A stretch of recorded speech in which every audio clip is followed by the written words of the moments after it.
Welcome to the Terrible Podcast with your hosts from SteelersDepot.com, where you can find all your latest and greatest Steelers news. It's Dave Bryan and Alex Kozora, always lit, talking Steelers. And now, here's Dave and Alex.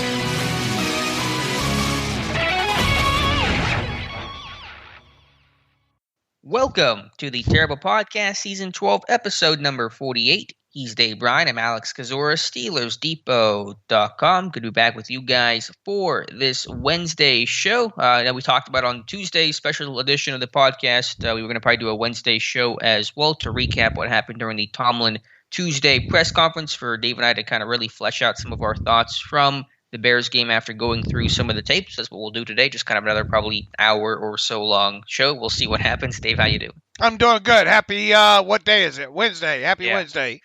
One of those weeks where you really don't know exactly what day it is. The clock change not helping me out there, getting dark at like 5:30 and all that fun stuff. But let's dive right into things here, Dave. Mike Tomlin speaking on Tuesday, it was Tuesday. My days are all messed up as well over here. But giving an injury report there, didn't have a ton of information. I don't think the biggest, most notable name and injury there is Chase Claypool with an MRI on his toe. So it's officially a toe injury for Chase Claypool, who did not finish playing in Monday's win over Chicago, so we'll see what happens on there. I have not heard anything about the results of that, though, and typically speaking, as Dr. Mel likes to say, if there's no news, no media type reporting what the injury is, that generally means it's probably minor, so we'll wait and see. Of course, get a practice report today for Pittsburgh, but fingers crossed for Claypool. I'm guessing it's not super serious. Yeah, but I've guessed I've taken that approach as well too. And you turn around and you learn your lessons on some of these things, especially when you don't have some of the info. And toe injury, as you said, MRI. We'll wait and see. This being a short week, they'll be back out there obviously practicing today, Wednesday afternoon. We'll have the injury report right after it. I'm going to assume that Chase Claypool will be limited or not practicing on Wednesday. I feel like that's probably a fairly safe assumption on that. Where it goes the rest of the week, who knows at this point? And I guess the biggest thing is if you get through Wednesday at least, and he's not placed on IR. Maybe that's a good sign, when it comes to that, although I assume they could probably wait as long as maybe Saturday to potentially do that. But that obviously is the big name that we're watching out for this week coming out of that game. I know Cam Hayward was kind of dinged up. Isaiah Buggs, Robert Spillane, I believe Spillane and Hayward, kind of minor ankle injuries, if you will. And let's see, who was the other one there? Buggs with a hip. Yeah, Buggs with a hip. I thought he had joined Growing Club of Pittsburgh there for a little bit during that game the other night, the way he was kind of getting up and walking off of the ground. So that's four names, I think, in total that we'll watch on this Wednesday when it comes to the injury report. And then Mike Tomlin did give a minor update on Eric Ebron, but of course last week was kind of positive too, saying he was in the pool and all like that. But it does sound like Ebron in some way, shape, or form will practice on Wednesday. So we'll see how that progresses throughout the week as well too. We'll see if there's any other surprises that show up on a Wednesday. With it being a short week, I'm imagining the list might be a little longer. 5, 6, 7, 8 names. We'll see what happens with Ben if he gets any work with that shoulder, pec, hip. How's that song go? Shoulder, shoulder, hip, pec, knees, feet. I don't know. But I would imagine it's going to be a pretty lengthy list on this Wednesday when the practice report comes out. Yeah, I'd be really surprised if Ben practiced at all today. Probably a lot of veteran day off for some of the older guys coming off that Monday game, as you mentioned, a short week here as they get ready for Detroit. But Claypool, the big name to watch here from an injury report standpoint, and we'll see what his status is after today. Dave, we talked quite a bit yesterday about Ray-Ray McCloud, his stats for the team after fumbling in back-to-back weeks, including the costly fumble against the Bears that really got them back into that game. Would have been one of the turning points in that one had Steelers not come from behind and had that fourth quarter game-winning drive. Mike Tomlin, though, was asked straight up, will the team stick with McCloud as the team's return man? And his one-word answer was yes. And so they're standing by McCloud for now at least, but certainly does not have much margin for error, but he will remain his team's return man. Yeah, and I'm not shocked overall, as I think I said on the Tuesday morning show there. I would understand if he's kept, but I think that leash leash now gets very, very short. The margin of error right now, I think, for Ray-Ray McCloud is razor thin right now. You just can't have what has had happen these last couple of games here happen on a regular basis here. And yeah, it's nice when he does hold on to the football, gives you some nice return yardage, but if he's costing you points on the back end while not producing you points and breaking any, that is a concern there. You could get pretty, half a dozen people back there just to field the thing on a fair catch or whatnot, and at least not turn the football over there. So, hopefully the message will be received when it comes to one Ray-Ray McCloud, because he has had his issues in the past prior to Pittsburgh with holding on to the football. Yep, ball security, number one job for any returnment and basically anyone carrying the football in the NFL. Mike Tomlin was asked why Anthony McFarland, running back Anthony McFarland, was not active in this game, did not dress after dressing in that win over the Browns and playing a handful of snaps. His answer, of course, not super specific, but did say, quote, "We just chose to play the guys based on the plan that we thought gave us the best chance of winning and fit what we were trying to do last night. So he'll be included in the potential formula this week, and we'll see where that road leads us in terms of how we divide the running back labor up this week." So the pretty general answer there just was not part of the game plan, and said that is always subject to change week to week. Put your tinfoil hat on and parse that out a little bit deeper. I think the Steelers' philosophy in that Bears game was they wanted to go heavy. They brought up Kevin Rader. They did bring him up against the Browns. They did against Chicago. And I think Pittsburgh's plan, they came up in 22 personnel. That's how they opened the game. And so I think the idea was they wanted some bigger bodies to really try to run the ball effectively. Of course, those results were very much mixed. But I think just because they brought up Rader, they wanted to go some heavier packages, potentially maybe some extra help in special teams, covering Jakeem Grant and those kinds of things. So I think that just kind of squeezed McFarland out of the picture. All right. Moving forward, do you expect at least one running back to be down a week? I mean, it's quite rare. I mean, look, Benny Snell. People don't like to hear this, but Benny Snell dresses because of his special teams play mainly. People say, oh, he's awful. Cannon Blodge is better. No, not really, be honest with you. Blodge can do some stuff on special teams, but the team's trust in Benny Snell is high. He logged like 26 or 27 special team snaps in this game against the Bears. So if whatever voodoo doll that, if your listeners out there are using to try to get Benny Snell off this roster, you might want to try an updated version of it or whatnot, because he's not going anywhere right now, barring an injury or him doing just something stupid that gets himself kicked off this team. So you might as well go ahead and write in Benny Snell dressing for games, along with obviously Najee Harris and fullback Derek Watt moving forward. Outside of that is where the questions come in as to who at the running back position, who gets the helmet. And quite honestly, unless you are a special teams demon, it's rare to see a team dress four running backs on a weekly basis, four true running backs, especially when they have a fullback that plays on special teams as well too. So within that, and assuming Benny Snell is going to continue to get a helmet continuing forward, and feel free to correct me if you think that he won't, Alex, do you expect at least one running back to be inactive, barring the health aspect of the roster doesn't necessitate you just having the extra body to play with? Right. Well, I think that's what it comes down to. It's kind of that extra spot. It's usually the last one decided. Are they going to keep a fourth running back active or not? Depends on the health of the group overall. I will say this.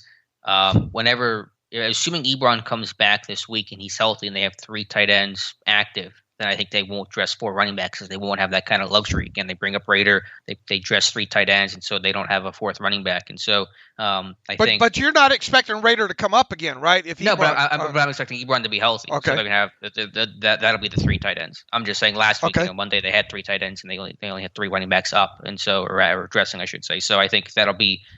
Short answer is I think they'll only have three dressed, assuming there's three tight ends playing this weekend.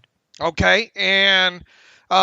We don't know how the Claypool spot's going to play out right now, but you would think that if he is indeed down, that they would elevate probably a guy like Anthony Miller or something like that, right? Instead of letting Ebron, so to speak, take that spot. Right, Ebron won't take that spot. Yeah, they would bring up a Miller or something like that. Okay, so that nixes out another path for for a running back, for an extra running back to dress if Claypool's spot goes to someone other than Ebron. A wide receiver off of the practice squad. Right. And Ebron just coming back is going to take away an inactive spot, right. is what I'm trying to say. So, like, McFarland probably loses out, or Balaji might be a 2-dogs-1-bone situation, but I'm guessing McFarland's kind of the odd man out right now. Whenever Ebron comes back, because now someone has to be inactive now that Ebron's healthy and playing. That's where I was jackhammering down to, was that right there. Do you expect McFarland from where you sit right now? Now, I'm not, I don't hold you to these things unless you're wrong, and I can use them against you. But right. from where you sit right now, it sort of feels like McFarland's going to be inactive again, doesn't it? At the very least, one running back will be, and I agree, Snell's going to be up because of the special teams value. Harris obviously is going to be up, and so that leaves one spot between Balaji and McFarland. And McFarland right now seems to be the odd man out, but that could change week to week based on game plans Tomlin's saying. So I don't want to guarantee McFarland will be down, but I will almost guarantee that if Ebron is up and 3 tight ends are active and playing, that one running back, Balaji or McFarland, will be down. Now, kind of going off of that now, I mean, how concerning is that at this point? For McFarland? Yeah. Yeah, it's not a good this sign. This is a guy that we went into assuming he was going to be healthy. I kind of envisioned him being the second, the lightning to the Najee Harris thunder, if you will. Kind of. The guy that you would kind of expect to kind of come in and be the change of pace back, if you will, guy that you could do some fun things with, even with some 2 running backs occasionally on the field and all like that. And then the knee injury obviously set him back. And is this the whole moving train maybe thing aspect with McFarland? Not being on that moving train has cost him. Yeah, I think absolutely, because in camp, I mean, he was the number 2. He was the clear backup runner, the most and best, most talented defined runner behind Najee Harris. He was used in Pony. He was used on that jet plays that Canada's using. And, you tear your MCL, you're out for a good chunk of the season. Harris has proven himself. He's the guy. He's playing 90% of the snaps. There's hardly any opportunity for any other guy. And so you're just trying to get healthy, get conditioned, and trying to carve out a role. And that's tough to do when you're, almost at this point halfway through the season. So I think it is largely that moving train thing. But to the broader point, McFarland's going to be 2 years in his career and not played a lot of football, obviously. And so that's going to be troubling for any player 2 years in who's not playing a lot of football. I agree. I guess what I'm getting at there is now there should be some level of concern as far as Anthony McFarland and his future, especially past this season. Yeah, I do think, though, he's still the second best runner on this team. It's a relatively low bar to clear, I suppose, but obviously the other backup value, whenever your starting running back plays 90% of the time, those backup running backs have to have a ton of other value. That's how Benny Snell's carved out his role, because he's become a really good special teams player, because he's not that defined runner, not the starting runner on this team. McFarland does not have a lot of other value on this team besides a minor return value, kick return game, besides being a good running or decent running back. And so that's gonna be an issue for him, because he doesn't have those other feathers in his cap besides being a true running back. Okay, we drilled that down enough. I just think it's worth. I just thought it was worth talking about. Mm-hmm. Yeah. Speaking of the running back and just run game by large, Mike Tomlin said the offensive line took a step back against the Bears, struggled at the point of attack. On tape, and we'll talk about the All-22 review here in a little bit, Dave, I just thought a lot of guys were unblocked and running free. And I just thought there was some miscommunication. Linebackers running free, some zone blocks that were miscommunicated, and D tackles are running free. So I just thought from an assignment standpoint, there were issues, and then from a physical execution standpoint, Pittsburgh did not create enough movement up front against the Bears. Pretty decent front with Goldman and Hicks, and those guys kind of controlled the line pretty well. Kind of felt like those first 3 games, right, where one guy can crash this whole thing up. There were a lot of plays where it was one guy, and it was just and to the Bears' credit, they looked quite a bit that they were concerned about the run, and they had some packed boxes in there at times. But on flip side, I think there were some times when some RPOs where I think Ben gets premeditated on some of these and doesn't care about box counts or anything like that. Mm-hmm. Just wants to run what he wants to run in there, because there were some times I thought where not many where there's some boxes I thought they were favorable to run against. But even when there were boxes that were favorable to run with and they ran against, they didn't do overly great. So there wasn't the push that you saw in the game against the Browns. They looked sluggish, and once again, execution. All it takes is one guy on that offensive line, to fail, and that whole thing comes crashing down. And the success rate was okay, and the success rate really at being just under 50% and mainly in short yardage situations, I think, is where they got helped out the most, the most in that game. That pretty much saved them overall, I think, and at least allowed a few of those drives to extend a little bit further there. And thank goodness for basically what I'm saying is thank goodness for the run game, and thank goodness for Pat Freiermuth in that game, because those two aspects alone, and I think you can add in the late short catch and run by Deontay Johnson, which was obviously a huge field flipper in that situation when they needed points there. That's what allowed them to get out of that stadium with a win, I think. They lost the Tox stat. This team is making a habit of losing the Tox game by +2 or more, and that's dancing with the devil right there. Where were they at the Tox stat? They were I think it's 9-5. I think. Really, even though they had one fewer turnover, they still lost the Tox stat by 4. Yeah, they had only three explosive plays, and of course the 2 turnovers. The Bears had the 1 turnover, right, and 8 explosive. Where did 8 explosive plays come from all of a sudden? Yeah, well, the Bears had 2 turnovers, right? They had the Hayward interception and the fumble by Jakeem Grant. Right, and I said 3 explosive plays for the Steeders and 2 turnovers, 9-5. Okay, I thought you said the Bears had 1 turnover. I'm sorry. I mean, the Bears 1 takeaway. I'm sorry, 1 takeaway. Okay, yeah. How often is a team -4 in the Tox stat and wins? It doesn't happen. It does. I mean, it obviously isn't a first, but probably I don't know how many times a year it happens, but it's not very often that it does, because normally the +2 or better number, for years in tracking this stat. 80%, at least 80% of the time, a team that wins the Tox +2 or more wins the game. So It is a rarity, especially when you get into that -4 category, that you end up winning a game. Yeah.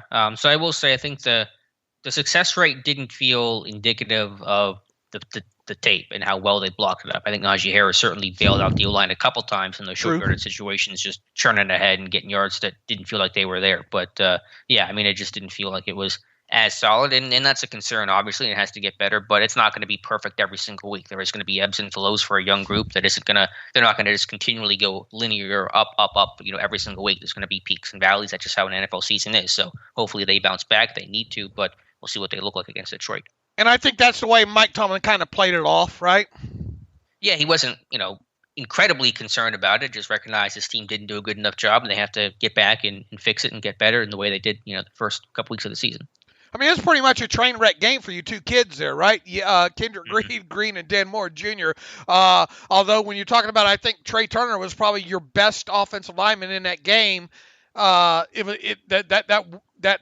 water level mark's just not very high when it came to his overall game. That's the way, at least, that it felt to me. It probably went, I don't know, in my eyes, it went Trey Turner, Kevin Dotson, Chikwama Okorafor, and then take your pick, yeah. On Green and Dan Moore Jr., because it was kind of equally disturbing, especially once you got past that first possession there. A lot of people saying now, you got to get Dan Moore Jr., got to get him out of there. Got to get Zach Banner into this lineup now. What would you say to those people? Yeah, I understand the idea behind that. I wouldn't be so quick. I would give it another week there for Moore to bounce back. He's a young guy there. Again, it's going to be ups and downs. He's had a couple tough matchups. Garrett, obviously, 2 weeks ago, not as tough against Chicago, but still some schematic things I think Chicago did pretty well overall. So he's got to work through some of these things. I'm going to give him that chance to work through some of his issues and kind of really see what he's made of. And even if you dress Banner, if this everybody's healthy again this week, it's either going to be Banner or probably Okorafor that would be down, right? No, well, I think the idea would be that Okorafor would go to left tackle, Banner starts at right tackle. I mean, it'd back be, up. More. I mean, and then getting more out of there. I mean, unless you made him the backup and Right. and had Hagan active, but I think in that scenario, Moore would be inactive. There you go, moving the pieces, rearranging the chairs again, which, it's one thing to replace one for one due to an injury or whatnot, but it just, look, it hasn't been pretty at times for Dan Moore Jr. this year, and I'm sure not a lot of people are overly surprised by that. There have been, have been games where we've seen some improvement with him. Same with Kendrick Green. But I guess what I'm getting at here is I'm not expecting wholesale changes coming out of this game against the Bears, and especially not on a short week. I wouldn't think now. So yeah, you look forward to the Lions now, and quite honest with you,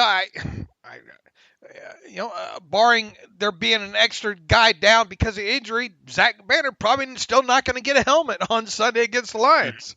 Yeah, not expecting it. Nothing's going to change in that scenario. So I'm not opposed to. I'm not saying you can't at some point bench Dan Moore. At some point, if it warrants it, then you may have to do that and move guys around. But I don't think this is the week to do it. All right.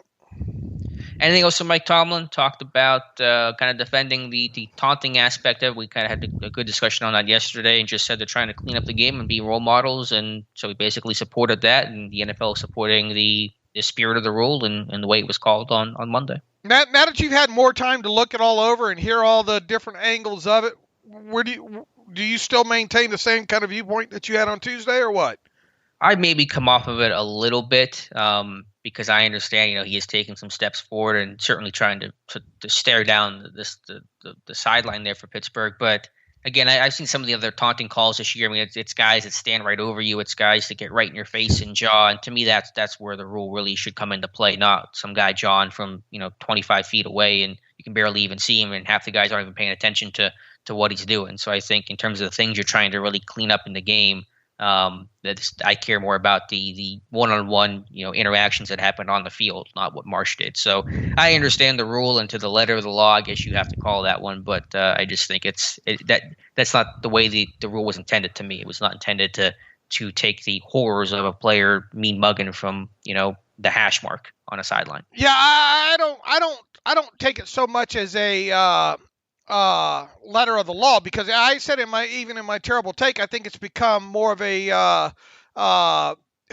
taunting is in the eye of the beholder. Right, it's a very subjective call. Right, and I'm not a fan, but I mean, is it to some degree holding in the eye of the beholder? It is, but that's more defined than taunting. I mean, that's a hand placement thing that has more specific criteria than taunting, because the ref just straight up said, I felt like he was taunting. Didn't have anything concrete, just it felt like he was taunting. You don't feel like someone's holding. But how do you get more concrete with that?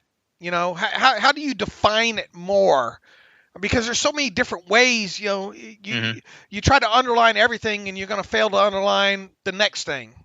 Yeah, well, I mean, when they created the rule, the emphasis on the rule, they have to figure that stuff out. And if they can't properly do that, then maybe they shouldn't emphasize the rule in that sense until they can more concretely determine that kind of stuff. To me, again, I think if it's one-on-one scenarios, it's on the field, it's a dude getting in someone's face, it's throwing a football at him, it's doing a celebration pointed at a guy, one-on-one. I think that's, to me, how I would try to more clearly define this thing. Okay. But do you do sort of understand, at least I feel like I understand why Corinth, not that I'm a huge fan of it, but I feel like, and I said this yesterday, I feel like I understand why he threw the flag. I do. I understand it. I still disagree, and I certainly do not like the rule to that extent one bit. But I do understand what the idea. I just hate that play changes the course of a game like that. Just something so minor, so just what should have been an afterthought becomes a big picture thing. I will say, though, again, for some reason, the national media believes that the whole contact with Corrente, the hip check kind of thing, is the reason why the taunting flag was thrown. That's not the case. I don't know why that's become the big storyline here. I think people are misunderstanding the situation just in the first place. And I don't like the way Corrente kind of grandstanded it. His actions were very someone has said on Twitter, it was like he hit a 3-pointer. Yeah, fadeaway 3. Yeah, and he's just kind of, you know what I'm saying? Kind of the pose there. That was weird. Yeah, it did kind of look like a look at me. That looks like something I would do. Okay. Yeah, if I was a referee, the the follow through with the flag and very I didn't like that aspect of it, but I still don't think it was any biasness in there. Heck, go back and look at some of the games Corrientes called in the past, and you probably think, damn, that guy hates the Steelers. I didn't like that aspect. You shouldn't be drawn to. They should blend into the field, stripes and all. Yeah. So, anyway, I think everyone's kind of had their opinion and piece said about that. Anything else from Tomlin? No more Cassius Marsh discussion. Who would have thought we would have been? He would have been dominated the discussion in the first two podcasts. All right. How about any other insights or takeaways from Tomlin's presser, Dave? I'm trying to think what else he hit on there. I think we got most of it though. Yeah. If anything comes to mind, I'll kick you back to it. By the way, as we should have mentioned this earlier in the show, beat writer for Friday hopefully won't be today because it is a short week. I know Dave and I are trying to play catch up on getting ready for the Lions on Sunday. So let's talk about, Dave, the All-22 review. I've gone through a decent chunk of the game. I'll admit I haven't gone through the entire game, All-22-wise, trying to play catch up on this entire week. But what are some of your more initial thoughts or just thoughts in general rewatching this game? Yeah, finally got over to looking more deeper into the defensive side of football, and I think you may hit on this the other day. What was Terrell Edmonds doing in this game, especially with some of the tight ends? I'll tell you this: Jimmy Graham can still run. Can he though? I don't know. I think he has not run on anybody all year. I think Edmonds is struggling that much. Well, if there were, especially on that one where he kind of bends it to the outside there from the left side there. I thought, to me, Jimmy Graham, I thought stuck out as moving pretty good on tape. Is he moving good though, or is Edmund just moving slow? I don't know. I had to feel that, man, that for an old man, Jimmy Graham still moves pretty good. Because he's 34, and the guy came into this game doing what? He had like one catch, I think, the entire season. Yeah, he had one catch for 11 yards coming into this game. I don't know what they were thinking on a couple of those coverages, though. How about the Goodwin one? What's the coverage there? I don't even know what the coverage is supposed to be. Yeah, a long ball to a good one. Yeah, I don't understand that one, and I don't understand one of the ones where I think it was it Komet? No, it might have been the Graham down the middle of the field. There were how many catches did Graham have in this one? 2, right, or 3? Well, just one technically. He had the second one that was wiped out by that penalty from the low block by James Daniels, the right guard. All right, but Komet had one down. Was it Komet that had the one down the middle of the field that just uncovered there? I believe so. And look, I guess it looked like I don't know, was it a cover 3 or I'm not sure what they were doing over there on that left side there. Somebody didn't run, I don't think, with or get depth there with Komet, I think. Mm-hmm. Or if they're just spot dropping, that could be an issue. But I'll have to go back and check. But yeah, I thought coverage wise, it's been shaky this year. It's been a lot more zone coverage, like I said. So I think they're losing guys more because they're playing more zone coverage. So is that, the general feel these last couple weeks? Because look, this outside of Watt and Hayward, there hasn't been a lot to be excited about this defense right now or the last several weeks, right? You're not getting those back end turnovers and pass break. Oh, you did see a nice pass breakup by Minka against the Browns a couple of weeks ago, but as a whole, you're just not seeing.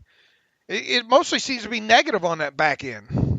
Yeah, they're playing softer coverage. It's more don't get beat deep. It's more tackle the catch kind of principles. Not playing the ball quite as much, and so I think you're seeing some change there.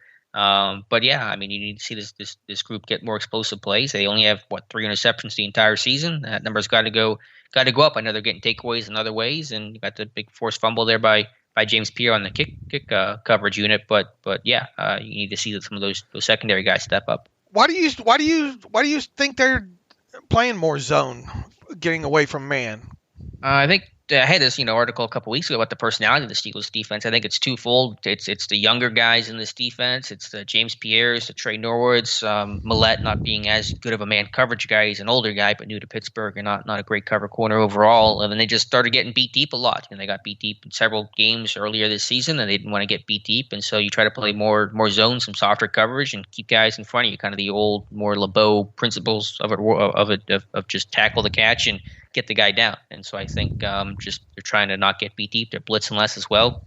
They're barely bringing 5 guys, and so they're really relying on the front 4 to do work, and then have 7 guys drop into coverage and kind of again the whole mantra of not getting beat deep. And look, I mean, you've got to be able to get pressure with 4. And for the most part, they do okay with that, but probably not to the same level that they were last season. Obviously, especially when Stephon Tuitt was cooking along, with Cameron Hayward there. So, and Highsmith, probably not the pressure machine yet that you hope that he could potentially become, right? Yeah, I think his pass rush is better than somewhat the big metrics show. But I mean, last year there were so many guys who could win. It was Hayward, it was Tuitt, it was Aliwalu, it was Watt, it was Dupree, it was Vince Williams. And this year you have just fewer guys who are like really marquee pass rushers who can win any potential one-on-one matchup. I mean, it's Watt, it's Hayward. I think Highsmith is coming along, but not in that group. The Watt and Hayward's in, obviously, and so you just have fewer guys that can really step up consistently. Other than them not properly defending some of those quarterback runs and letting Fields out of the pocket, sometimes we talked about them. It was a captain obvious thing. Contain on Fields had to be great in this game, and then throw on top of it that I thought they were going to have more quarterback design runs. They actually did. So right there, and not being prepared for that or the Wildcat really hurt them as well too. But the fact that you turn around and you look at the Bears had once again 8 explosive plays in that game, and all but I think 3 of them came in the second half. That was the most kind of you're supposed to kind of you would think. Yeah, the offense is supposed to make changes and all like that and adjust and all, but the way the Steelers defense played in the first half, it was really surprising to see them turn around and give up as much as they gave up in that second half. Yeah, I think some of that is the poor quarterback contain. You think about the touchdown that put Chicago ahead to Mooney. That was Fields breaking the pocket. Some other throws that he had was him being able to escape. He did a great job throwing to his left. I mean, he would roll left. He really did. That touchdown too, man. Oh, yeah. Man, that touchdown too. Was it Mooney? Mooney. Oh, my God. And that wasn't bad. Because it's an extended the play type situation there, and then the corner wants to try to plaster in that, and did for the most part. It was just a good job of him throwing that ball where the Steelers cornerback couldn't make the play on it, and only Mooney could. That was a very, very underrated play by Fields in that situation. Yeah, but it all starts with him being able to break the pocket and break contain. Because they're bringing 4, and it is harder to contain with only 4 when you're not rushing 5. They didn't rush. They only rushed 4. They rushed 4 solely exclusively on that final drive that Fields had. They never rushed 5, and so he's able to break contain. And when you're extending the play, and it's tough to cover. It's a big ask for a secondary that's not as good as it was the last 2 seasons. So yeah, I think just overall quarterback contain or lack thereof was an issue in this game. And they had run a little bit of Wildcat earlier in the game to kind of set it up there on that touchdown run by Mooney, and everybody's eyes was inside. They did a good job of, I think, pulling some offensive linemen from left to right on that Wildcat play. Highsmith comes crashing down after the Wildcat quarterback, I believe Montgomery on that play there. Totally does not worried about the any sort of handoff in that situation. I think Hayward may have got caught inside on that, and Bush caught inside there, and that left just two DBs on even for a moment there. Minka's just bought a ticket to it, watching what's happening inside. So he gets a late start going over to the edge on that as well too. And once they got just basically a 3-on-2 situation out there on the edge, it was over. Yeah, Mooney's super fast. They were not going to catch him. Yeah, I'm going to do a video on that later today. That's the bash concept. That's the back away from the counter, the pullers. And so it's tough to defend because everything's telling you with the way that the guards are pulling, that ball's going the other way. As you mentioned, they'd run that earlier in the game, and I think Montgomery had kept the football and ran behind the pullers. And so you think that's where the ball's going to go. And then Mooney gets the edge, gets the perimeter, and he's got grass, and you're not going to catch a guy that fast. I'm trying to think what else stuck out to my I will say this from a positive standpoint. Cam Hayward saved a touchdown. That third and goal from the 15. I don't know if Montgomery would have scored there, how embarrassing that would have been for Pittsburgh. But that play should never have been that close to the end zone. And Hayward with just supreme fanatical effort making that tackle, of a film breakdown on that play this morning. I mean, that just shows his effort and the value of that effort. Because if he does not make that play, does not take that great angle to the football, Montgomery's scoring there, and it's going to become maybe tie game. And then wasn't after that the play that got wiped out to the tight end? Yeah, that was a play before. It went to Graham. Right. Yeah, that was 2 plays after the Graham touchdown was wiped out. They had run that little kind of screen dump off to Montgomery. It was actually, I think, 14-3, so it wouldn't have tied the game, but it would have made it obviously a lot closer and what ended up being a very close game. So who knows what happens if Montgomery scores there. All right, what else stuck out defensively? I look at Isaiah Buggs. I just have a hard time figuring out where I'm at on him. Yeah, I'm with you. There's some improvement, but I just look at this team, and obviously we'll see what happens with Alualu. Hopefully he can come back next year. I know he's still under contract, but I think, and I understand, you're in sub package a lot, but you just want to get that big SOB plugger, that big run stuffer that you just can't move. I just see these guys get moved too often, and certainly when Mondo was forced into action, when Bucks got dinged up, he's not a nose tackle at all, and so you're just looking for that big, immovable force. I know that's a very old school and a new school world, but that's the kind of guy I think you like to have in this system. They better figure that out before they get into the second half of the season. And you got a couple of Davises there, and I don't know if you're going to be able to what the menu is with how far they are behind the moving train at this point. Obviously Davis has not played Carlos has not played since week 1, and Khalil's just obviously new to this on the practice squad. It is what it is right now. I mean, boy, if you lost Buggs right now, what would you do? And he's banged up on top of it right now, and he has been getting moved and turned and wrong gaps and all like that. I'm with you. He's not the future, I'll tell you that. Yeah, I mean, there's something there with him, but it just hasn't never come together quite the way it needs. So I think he might be playing hurt because I think he pulled that groin of that hip injury a couple weeks ago, and I think he's still battling it. And he plays with the biggest brace on his left arm. I don't know what's wrong with his arm, but he plays with this giant T1000 big brace that he's got. But Carlos Davis coming back will be helpful, but he's not exactly a great guy against the run. He's more of a gap shooter, pass rusher, sub package kind of a guy. So he's not going to solve those issues. I don't know about Khalil. I don't know what his game's fully like, but just something I thought watching this game. I don't think it's ideal, but if you were to get Tuitt back, and obviously it doesn't look like Tuitt's going to resume practicing today, so we're talking about whenever we see the unicorn, but let's say you did get Tuitt back a couple of weeks from now, 3 weeks from now, could you try Wormley inside at all? I'd give it a shot, especially if Buggs ever went down. I'd rather have Wormley in the middle than Mondo in the middle.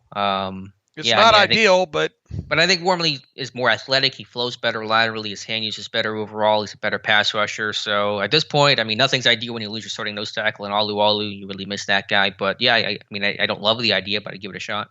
I mean, if you're opposing offensive coordinator right now, you try to heavy them, don't you? Yeah, you go heavy and you run away from 97. You run the heck away from Cam Hayward. That's kind of the plan. Right. I think that's the way I would, and then so if you got a couple athletic tight ends, and a speed, and there's a lot of and if type situations. It was kind of the perfect storm for the Bears, I think. In this, on top of everything else, you had a guy in Fields that really coming out game, I thought overall with him, and then you had the Steelers not preparing for Wildcat, not preparing for design quarterback runs, and then somehow in that second half not getting good enough pressure that allows the football to get pushed downfield. We talked about the average depth of target stats and all like that.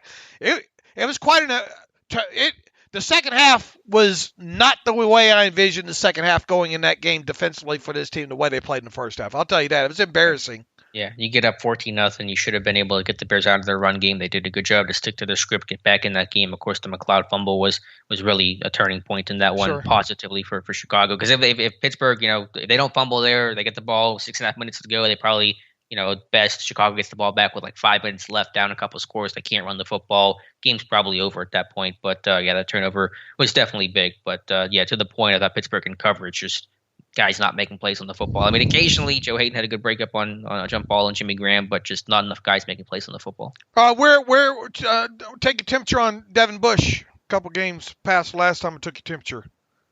It's about the same. Honestly, it hasn't changed too much. It hasn't been egregiously bad. He did have a nice breakup that nearly picked off that pass on over the middle late in that game against Chicago, but my thoughts haven't changed too much. And if anything, talking about Terrell Edmonds, probably his worst game of the season? Yeah, I would say so. I don't understand. Again, he's so athletic. He's so physically gifted. I mean, he's 6 foot six. What is he? 6'1", 200 something pounds. Runs 4.4, and the guy just cannot play to that speed and coverage. And that's why there's a difference between the time speed and what your workout numbers are and what your game speed is. And the guy can fly downhill. I think he's a good athlete overall. He's got a good effort and all those kinds of things. But when he's asked to cover, it all slows down for him for some reason. He just really does not get. I mean, he's getting cooked by Graham, getting cooked by Randall Cobb. Those things should not be happening to any 20-something-year-old safety. Right. They got some holes. They got some holes in there, and I would. What would you like to start see moving forward more with in nickel and dime type situations right now? I mean, they don't have a lot of options, honestly. I mean, Millette's going to continue to play in the nickel and then in dime. Pierre comes in a right corner. Sutton kicks inside, and Norwood kind of plays that dime, sometimes slot roll, depending on what the offense shows. So, I mean, I don't think that's going to change a whole lot. And I don't think there's a whole lot. I mean, you could have Norwood become the nickel, I guess, and replace Millette, but I don't think that's going to happen. You're not a fan of maybe giving Pierre more time on the outside and putting Sutton in there? Yeah, you could do that. But Pierre hasn't been great, obviously, either. So it's not like he's warranting some sort of big expansion. I mean, I think they like Millette for the downhill run action stuff, and that's, you get that in nickel a good bit. So I think they want Millette to play in those kind of run situations. Okay, all right. Offensively, once again, well, I mean, we've hit on that pretty good overall. Once again, it goes back to the same thing. This offense has got to find a way to start pushing the football down the field. You cannot get in these games and just have 3 explosive plays and unless you're cracking some runs on top of it, and this team wasn't. I mean, once again, had just under a 50% run success rate, and I hate to chop that up and cherry pick it down and says, well, there were some third and, quite a few 1 yard, 2 yard runs that were successful runs, but it was, and thank God it was, because that helped extend some drives there. But, I mean, it's pretty much Ben sees cover 1, go deep down the sideline to Claypool, turning around, jumping, falling on his back, trying to make a contested catch. And he made one, but we need to see people going past people 60 yards. Yeah, but I don't think that's going to happen much more often. I mean, Deontay's done it a couple times this season, but that there isn't that magical change going to happen with this offense. You're right. So I think you have to work with what you have, and that means having a more consistent, successful on-script run game, and having some of those short passes become longer runs after the catch. That feels mighty. I gotta have this. I gotta have that. Yeah, I mean, you talked about this the last couple of weeks. Like, everything kind of has to go right, and if it doesn't, especially with that run game, this offense really gets clunky in a hurry. I mean, I said this to my wife the other night, and I'll probably catch hell for this, but this feels like an illusion 5-3 team. Feels like smoke and mirrors and a lot of strings attached. Does it? No, I agree. I mean, I think they're good enough to be a competitive team in a lot of these games, but do I see that ceiling being super high for them as a team still trying to figure out who they have and who they are? I don't. I think that when this road gets tougher, it's going to obviously get tougher for Pittsburgh, and they're certainly not better than the record indicates. I think they're like playing at a 500 level right now, so maybe they're playing just slightly above their record, slightly above maybe where they're at as a team. I mean, props to them. Props to Tomlin getting the 5 wins out of them. 4 in a row. 4 in a row. I mean, if you don't watch the games, just look at the win-loss, and that's what it boils down to. You say, hey, man, this team started off pretty crappy, and here they are, 4 wins in a row, got them right in the thick of things, and now you got the Detroit Lions team that's winless coming to Pittsburgh, and a team that 9-point favorite. You better win this one for sure. And if you do, once again, you get to that 6-3 mark, and can they go 500 the rest of the way? We'll find out. Yeah, we will. I thought Najee Harris had a really good game, underratedly good game. Yards after contact, good vision. Had one run I got to post a gif of. It just felt like Le'Veon Bell. He jump cut to his right and back to his left and got vertical and got like 10 yards out of nothing. And so that was a very much like vintage Le'Veon Bell type of play. But I thought he ran hard overall. And man, I don't know how his body's not beat up. I don't know how this guy does not miss a practice. I mean, his body has to be hurting every single day, but this guy just seems like he's in incredible shape, incredible conditioning, and just ready every single week, every single day. Now there was a take yesterday on the Twitter machine about is Najee being hyped up a little bit too much right now? Is it more of a volume thing right now with him? Because let's face it, I mean, and he's not going to be the explosive play guy. We've talked about that since he was drafted, right? He's not going to be the 20-yard guy. He could potentially be the guy that catches you 70 balls in the season, but which he's on pace to do, by the way. He's right, on that kind of pace. Right, which is an aspect that goes along with being a early drafted running back. You better be able to do those kind of things like that. I guess, long story short, is Najee Harris kind of being overhyped a little bit too much right now, or no?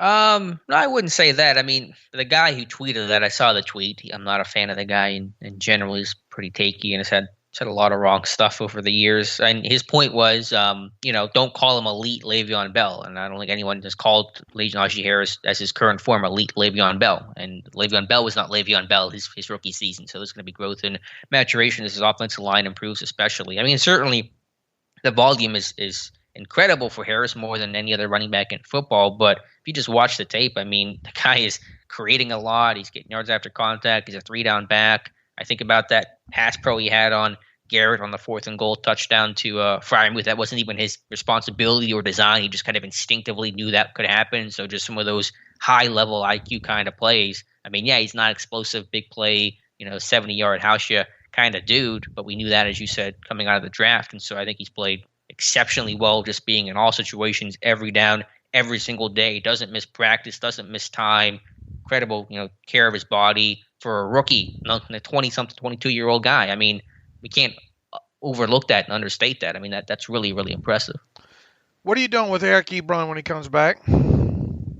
I mean, I think there's a role for him. I'm not going to, I think the easy answer is to sit there and say don't play him at all. But I think there will be a role in a rotation there. But certainly, I mean, Freiermuth is the guy, and he's the starter, and nothing's Ebron health-wise is going to change that. And Gentry's playing really well and underrated, and obviously the much, much better blocker than Eric Ebron. So I think, long story short, I think Ebron's snap count, depending on game flow, is probably about 15 snaps a game. And you definitely don't want to see him in there if you can avoid it in two tight end personnel groupings where he's attached to the line, right? At this point, he's not going to be very motivated to run block at this point. Let's face it. Yeah, I mean, but you're going to have to put his hand in the dirt sometimes. I mean, you can't – if you're going to play him, he's going to have to play with his hand down sometimes. I mean, you probably put him on the left side and run away from him more often than not. But, I mean, you're going to have to use him as a tight end. If you feel like you can't put him with his hand down at all, then just don't play the guy at all. All right, that's kind of where I don't know. So would you not play him basically at all? Was what you're getting at? I mean, yeah. I mean, he's going to have the meeting with the two Bobs right now, I think. What do you do here? Yeah, I will say this though. I mean, you have to. If we talked about it before, the toll of a 17-game season, and you got a young tight end room, and Pat Freiermuth, who's a rookie, of course, and Jack Gentry's a third-year guy, but has not played a lot of football because of injury and just being a rookie, back when he got drafted. And so you want to be mindful of their workload as well, and making sure those guys don't wear down. And people probably won't like that answer, but you may want to play Ebron just because you want to make sure you're managing snap counts for a pretty young tight end room. Yeah, and it might be. I mean, you definitely, if you make him a healthy scratch a couple weeks in a row, you're gonna have pushback from there, I think. If you're going to do that, just cut the guy. If you really just don't plan on playing him at all and dressing him, then you may just end up wanting to cut him. But I think does he make the offense better though? Dressing and having a snap count. Does he make the offense better? I mean, not in a significant way, but I think there's still value and still a role he can have for this team. And like I said, I think the big thing for me is being able to still manage the workload there for Gentry and Freiermuth, so those guys aren't getting overburdened and basically burning out by season's end, because those guys are not used to playing this kind of a season and playing this kind of snap count at the NFL level. And so I think you have to be really mindful of that. All right. What else offensively coming out of the Bears game? That's about it. It was not a fun game to watch. I mean, I'm still going through some of the offensive tape, so I haven't fully written down all my thoughts there. But to me, and this is what I said on Tuesday, and Tomlin said that as well, the red zone play was the big thing. Pittsburgh being 3-3 in the red zone. That was huge. I had a terrible take, I think, last week about the red zone offense needing to get better. It was like 26 in football, 55%. Had to see improvement there. And so for them to get that win, they have to be really efficient in the red zone, and luckily they were against Chicago. New sack leader? Yeah, Ben, most sack quarterback of all time. I forgot about the stat. Someone reminded me of it on Twitter, so I appreciate that. One more than Tom Brady. Did you see the list of the players who have sacked Ben the most in his career? No, I didn't key in on that. But I'm sure Suggs is up there. Yeah, Suggs is number one. You have any other guesses of what the other top 5 or other 4 names are in the top 5? Suggs has sacked Ben 12 times in his career, so that's the leader on the Ben sack club. I'm drawing. I want to say another AFC North guy in there somewhere. Yeah. I mean, it's primarily Bengals players. It's Geno Atkins, Elvis Dumervil, Michael Johnson, and Robert Gaithers are the other guys in the top 5. Atkins, wow. Dumervil, Johnson with 7, Gaithers with 6, and so it's predictably a lot of AFC North guys, but 3 Bengals, which is kind of surprising. I would believe Atkins because for a while there he was David DeCastro kryptonite. You know. Mm-hmm. Yeah, but like Michael Johnson and Robert Gaithers, I wouldn't have guessed those 2 names. I wouldn't have guessed those either. Yeah. Did you know Jason Gilden sacked Ben once back in 2004, his rookie season? Really? Yeah, Jason Gilden was with Jacksonville, played his last year in Jacksonville. So I was going through the list of names last night. It was interesting to see kind of the names forgotten that have sacked Ben. 370 different guys have sacked Ben in his career. That's a kind of crazy number to think about. All right. Here's the hope he doesn't get to add to that list. Probably will. He's been sacked more this year than he was all last season. I mean, it's not even close, and so that's just behind a new offensive line. Any other thoughts there from this game, Dave? No, I'd like to kind of flush it, but I've still got a couple. So I got to go. I got to go through both the offense and defense tape more because I don't feel like I've adequately done that enough at this point. But I'll be ready to flush that one out by Friday for sure. All right, Dave, let's get to some reader emails and close out today's show. Let us do that indeed. I hear there's a lot of emails. Yeah, we got quite a few in here. Chandler Stroud writes in, good morning, guys. Chandler here. Just really wondering your take on a couple things. Number one being, what's more concerning to you guys, the inability from the offense late in the game Monday, or was it maybe the defense kind of letting Fields find his groove late? Secondly, we know the narrative nationally is that Ben doesn't have those deep ball throws in him anymore. When here in the real media, we've said all along, it isn't that he can't push the ball down the field. It's that Ben isn't connecting on those throws. When you look at the deep ball to Washington, it seems that if Ben hits him in stride and lets that fly initially, that James probably walks into the end zone. I've not been one to question the ability before, but is this maybe a one-play sample where we can say, oh, well, or is this cause for concern at all? Once again, guys, thanks for being so objective and giving the fans not necessarily what they want, but what they need. Have a great week, fellas. First question about more concerning, the inability of the offense late or the defense letting Fields find his groove? Yes. I mean, the offense. At least the offense won the game. Yeah, I'm not entirely sure where that comment comes from because they had the game-winning drive. I mean, I guess you're talking about other stuff before that, but the offense finished it. I was concerned with I was concerned because you did not expect the defense to allow that touchdown there. I mean, you thought they were going to clamp that thing down the way they have so many times before. And so for them to score so quickly and efficiently and Fields moving the pocket, making some big-time throws, that was – I mean, I don't know if it's concerning long-term, but that was the more disturbing part of the game to me.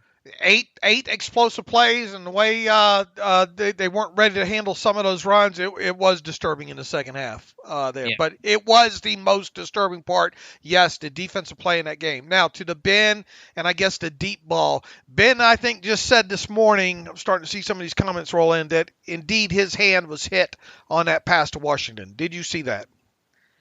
I didn't. I need to go back and see it again. I know he was under pressure. I don't know if was his hand really hit though. I mean, I guess if he's saying that, but I mean, if his hand was hit, I don't think that ball would have gone the 40-something yards that it did. But I want to go back just to make sure. I want to go back and look at it again now that Ben has commented on it. Do you know when that was roughly? That was second half. Or was that second half? I thought it was second half, wasn't it? Let me see if I can pull it up here really quickly while I'm going through the tape as we go through the rest of the emails. I mean, Ben said it. I mean, again, I know he was under pressure. I mean, that guy was coming in, late there, and he definitely took a shot, I think. It was 7:38, third quarter. All right, I gotta pull up the right tape first of all. Yeah, I'm on defense too right now. Yeah, I had the defense pulled up. But anyway, I'll work through it here. But I mean, I think what we said about Ben is that he's willing to throw it deep. It just hasn't worked. And there's different reasons for that. I mean, I think some of the issues are Ben, some of the issues are accuracy and arm strength and those things. But he's willing to do it. It just hasn't been very good. Let me see if I can get myself to that point. Do you know what the time mark roughly is on that? I got it at 1950, roughly. 1950? I'm looking at it. I mean, it's hard to tell. I don't know if his hand was hit. Maybe. It's really. I mean, all right, I got it. Let me run it through one time. This is quality podcasting. Hey, it's oh man, I don't know. Let's see. Let me see the end zone view here, real quick. Yeah, this is quality dead air podcasting. 91 puts his hand up, but does he actually make contact? With the way that ball flutters, yeah, I think it probably was. Just the way that ball comes out, that ball is really fluttering.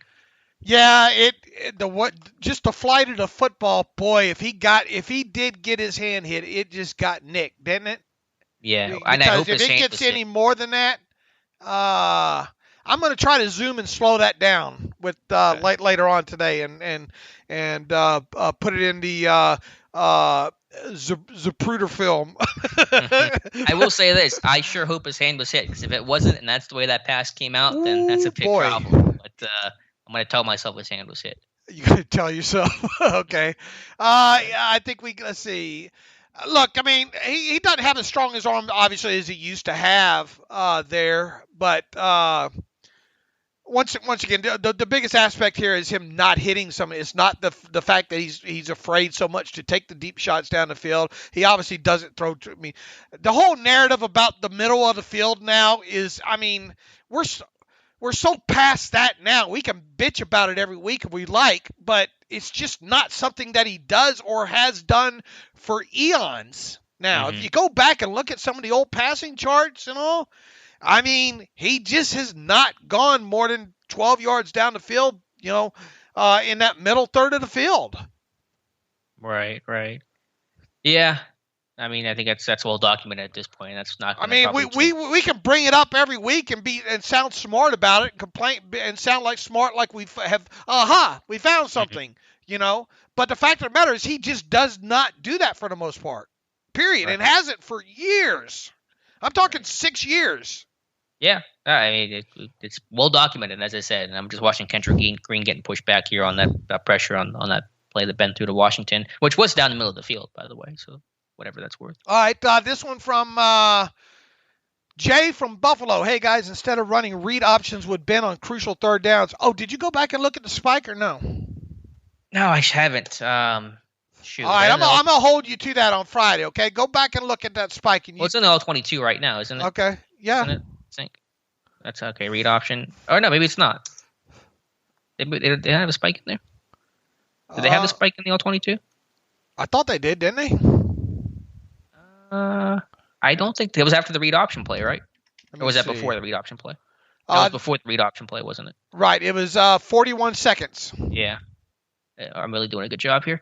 Oh, you might be right. Yeah, I see him spike, and then he kind of turns his head up and then points like, oh, there he is.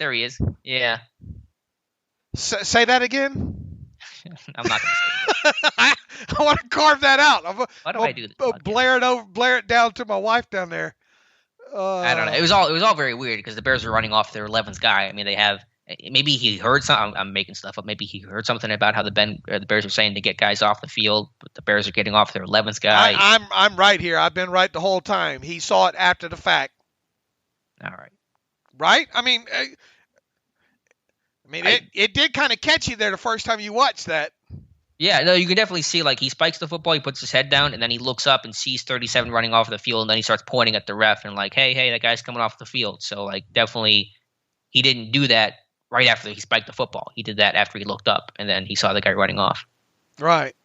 So, and then Kendrick Green, and why is Kendrick Green running downfield in this play? What in the world? Why is Kendrick Green running downfield? I don't know. But nobody, of course, asked Mike about that. But anyway, Jay from Buffalo. Hey, guys, instead of running read options with Ben on crucial third downs, do you think the Steelers would benefit from a package with Haskins in as quarterback? Obviously, Ben is going to hate it. I can't come up with any way why I think Haskins should dress and be part of any sort of package. No, yeah, absolutely not. I mean, Haskins is the most mobile quarterback, but that's not saying much in this room. He's not that mobile, and I'm not putting in run pass option packages for Dwayne. No, not a chance.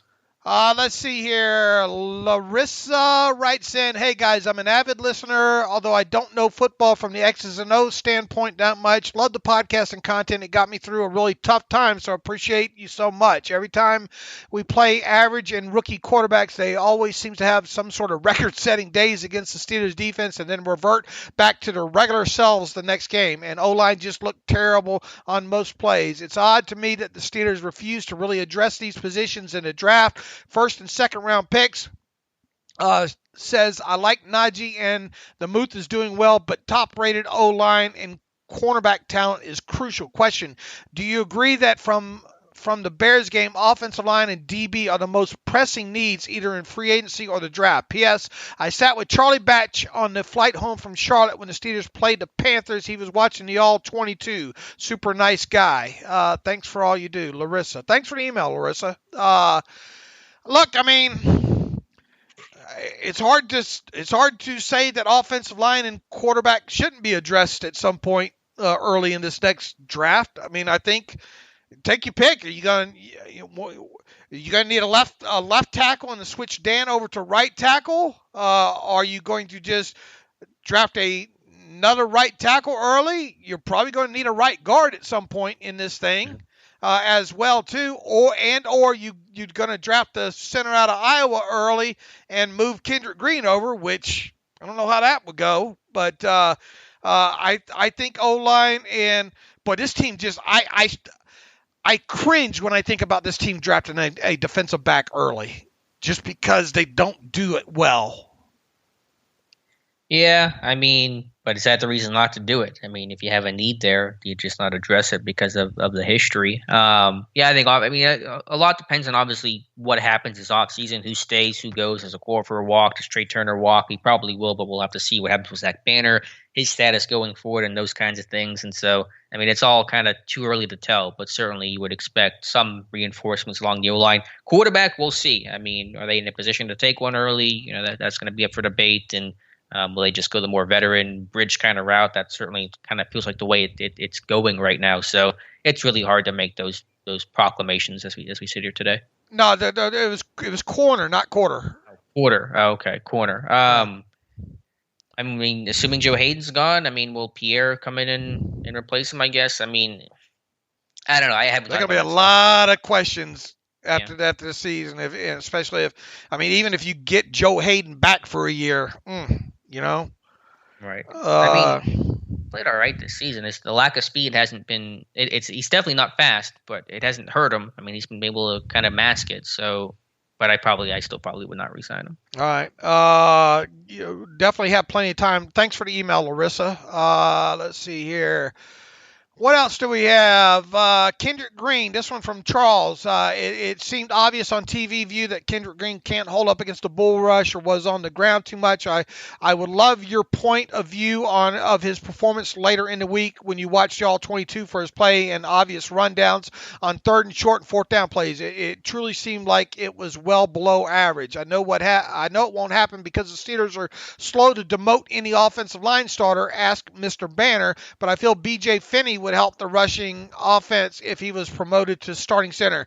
Here's the thing. How much of an upgrade does a guy like B.J. Finney really give you, and is it worth trying, thwarting whatever remaining development you could have potentially in Kendrick Green? As a whole, Kendrick Green's been I don't want to say disappointing because he's a rookie. He's coming in. He's playing a position he's not used to playing. So I think it was foolish in the first part to think that you're going to get this guy to come in here and play all-pro level. We did see some positive in the game against Cleveland, but as a most part, I think his play is pretty much what I kind of expected it to be, which is below average. Yeah, and issues with power in the bull rush is something I've noted since he was drafted, basically, and certainly during training camp. But I think You got to let him work through it. Let him sink or swim. Finney's not the answer. Finney's not the long-term guy. Green's big issue was lack of experience at the position, and he's not going to get that by sitting on the bench. And so I think he's the most athletic guy for some of the zone blocking stuff they want to do. He is physical. He doesn't embody some of the values that this team's looking for. Has he played well overall? No, but I think you let him keep playing and working through it. Yeah, and I think the same goes with Dan Moore at this point too. And I said as much. Once you got Dan Moore in there starting several games at the start of the season, that probably wasn't the plan to start with. But now that you're here, you got to let these guys try to work through it and see what their top side is here. And I think when you get into Games 6 and 7 of next season, assuming these guys stay healthy and stay in the lineup and all, that's when it becomes the judgment day, if you will, as to what their top side are. You got to let them try to work through this right now, I think. Yeah, and as an organization, you got to find out what you have in these guys. Are they the answers, or are they not? And you're not going to find that out on the bench. Let them play, and so you can really evaluate and develop them and see, okay, are these the right picks, or if not, do we have to find someone else to become the right pick? Right. So, with both those guys, I don't think you're going to say I don't think it's right to change. As bad as they've played right now, I don't think you pull either one of those guys, to be honest with you. Yeah, and while certainly they have struggled, I don't think they've been so atrocious that they're just totally hampering what you can do as an offense or things like that. So it's not dire in the sense. I mean, obviously, again, it's not to say that they can ever be benched. They certainly could be, but I don't think it's that dire yet. I'm with you. Cosmo Moore writes in, Cam Hayward the best, ? I have some Casey Hampton and Aaron. I love me some Casey Hampton and Aaron Smith, but is Cam Hayward the best Steelers defensive lineman since Mean Joe? Oh, it's hard to disagree maybe with that statement. That guy is just playing out of his mind, and he's even playing out of his mind this year without having a guy like Stephon Tuitt next to him. And who was it that had the hot take about Stephon Tuitt and Cam Hayward recently? Who was? I don't know if I saw that one. What was the take? Someone said that that Stephon Tuitt's was the better player. Oh, was that Clayton? That was John Clayton, wasn't it? Oh yeah, it was John Clayton. Oh, what a hot take that was. Cam Hayward's playing out of his mind for his age right now, and imagine how he would be playing if he had Tyson Alualu and Stephon Tuitt next to him right now. That's right. How that makes that's what really catapults it is, because I mean they can obviously TJ Watt's going to get a lot of attention on up front there, but when you're talking about pure defensive linemen at this point right now, you can dedicate pretty much a lot of your resources up in the interior there to one Cameron Hayward, and he's still winning. So the statement, is he the best Steelers defensive lineman since Mean Joe? I mean, it's hard to say no. Yeah, I don't think we're in that Smith or Hampton comparison. It's a question of where does he fall in all-time greats, and I don't think he's number one. I think Mean Joe's still there, but I think you can make a really good case for number two. Now, there's a lot of good competition. Ernie Stautner, I was listening to a story last night from Andy Russell about how tough Ernie Stautner was. He broke his thumb, had a compound fracture, and just taped it up and just kept playing. The dude just never missed a snap. And so I love Stautner. He could be up right up there. Of course, Elsie's up there as well, just in terms of defensive lineman. But I think Hayward has a really good case to be number two. And then just the fact that he's playing so well this year, knowing that he has to be the guy for this D-line, that there's no one else. There's so many injuries, so many young guys that are not there yet, that he's just carrying kind of the load and is responding and answering that call. So impressive. And yeah, I mean, Hayward is just phenomenal. Austin writes in, Denver, Colorado. Thanks for taking my question. One thing that I was really happy to see last night was the ease we moved the ball in the 2-minute offense. I have noticed, however, that we very rarely have had hurry-up opportunities this season, especially at the end of the first half. I can specifically remember our opponents getting points to the end of the first half versus Buffalo, Las Vegas, Cincinnati, Green Bay, although Hayden wasn't offsides, and we should have scored on that field goal block. Denver and Chicago last night. night. That's every game besides the Seahawks and the Browns. The opponent is going into halftime having just gotten points, and the Browns also had an opportunity. They just didn't execute. Ben has also been great in 2-minute drives historically. Do you think this is something the team is aware of? I think it really helped. They could play the clock some to try and get Ben in hurry-up mode, where he often seems most comfortable and is usually willing to take a few more deep shots. What's your thought about kind of just the overall kind of 2-minute offense and end of first half situations and things along what Austin's talking about? Yeah, I mean, I get the idea. Hurry up seems to be where Ben thrives the most, when he can kind of dictate things and call things out, but that's not something you can do all the time. It's hard to do on the road, obviously. You can better do it at home when crowd noise is much less of an issue, and it's just something that isn't really sustainable. So I don't have some of the numbers on how well they've done there this year. I think they've done well in the past in those 2-minute situations and the half-end of game type moments, and obviously they got the field goal against Chicago, but it's not something that can always be as easily applied throughout the rest of the game. Jim Bendis writes in, appeared to me that ESPN Monday Night Football guys came in not prepared and made mistakes and ridiculous statements all night long. They did. They weren't very prepared. It's probably the worst game that group has done, I think. And Riddick's usually normally sound, and he was even off. Greasy was way off. Anyway, Bendis goes on to write, including how the O-line made the one Steeders TD possible, only to take it back minutes later, saying that the Bears D-line was too bunched together, or how close the 65-yard field goal attempt was, or calling players by the wrong name. Someone told me they claimed that Justin Lane was a future superstar. Did they really say this? I don't remember that. Maybe they did. This may be true, but I don't see the trend myself currently, but I hope they are right on it. What was your most interesting takeaway on the most outlandish statement that was made during the game? Lastly, good teams win close games week after week. Style points don't count. Okay?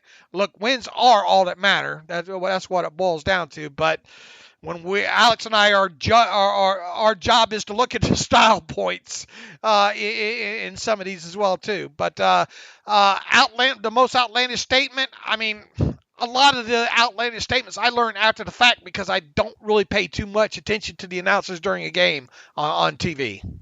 If that makes sense. Yeah, I mean, there was a lot of focus on Najee Harris's upbringing, which is fine. I think it's a really good story and one people can hopefully take to heart. But I don't know how do they get information wrong about him sleeping on the floor if he slept on his bed? Like, who are they talking to that's telling them that? I mean, obviously, they didn't speak to Harris about that. So, I mean, are they just confused? Or they weren't listening well, probably. Yeah, so that seemed very strange to me. Like, why would you think that he was sleeping on his floor because it was more comfortable at Alabama? Just what a strange story there to even think about. And after the fact and going through and listening to something, that was not a great game by that crew, right? We needed the Manning cast for that game for sure. That was a Manning cast needed kind of game where you just need some good jokes to talk about during a game that is not super exciting to watch for the common fan. Chris Warren writes in, I'll take it. He says, hey guys, I'm thankful to get the win, but there is something that is bugging me. Why are the Steelers having so much trouble getting the play calls in all the time? It appeared as though we burned what could have been critical timeout because Ben didn't receive the play called timely. Also, Ben complained about this early on this season. Do all teams struggle with this sort of thing, or is there something unique going on here? I think at certain aspects, I mean, obviously we're hyper-focused on the Steelers and all like that. I'm sure there are communication issues behind the league. And yeah, they have been obvious when Ben's upset about not getting maybe the play in as quick enough as he likes. I know there's some stuff out there earlier in the season about Ben not being overly excited that Canada's in the booth versus being on the sideline. I don't know to what level the dissatisfaction may or may not be there. But, I mean, there obviously has been times where this team, I mean, it's happened for a long time, burning unnecessary timeouts, right? Mm-hmm. Yeah, I will say from the booth or sideline, that shouldn't dictate how quickly the play call comes in. It's in his headset no matter what. It's not like, your old school looking at the sideline kind of thing. It's all in your headset. So I think where Canada's station doesn't really matter that much from that aspect of things, but it's just some of the newness they're trying to adjust to and work out some of the kinks with and things like that. But, some of that stuff certainly needs to get improved upon. Right. You're going to run into a situation where you had one of them timeouts back. Jay Barbati writes in, had it all the way, right? He says, this was difficult to watch, and I'm sure your mentions are filled with salt, so I'll list some positives. TJ had 3 sacks. What a player. Run defense, the inside was clogged up pretty well. I saw a lot of different jerseys involved. The wizard I call Boswell, how could he miss an extra point, still somehow be the game's MVP? The Muth, what a clutch player. He's making the play when it comes his way. And then he says the W, the most importantly, style points don't matter in the standings. So we're getting a lot of style points don't matter. Getting the W's here. Thanks for the email, Jay Barbati. Berkey writes in, another ugly win, but we'll take it. Amazing with 8 minutes left and 10-point lead on their 35. I'm thinking, okay, we'll run 3 times and kick a field goal, run clock down to 6 minutes, let Boz boot the field goal, up 13. Let's see, where's he going here?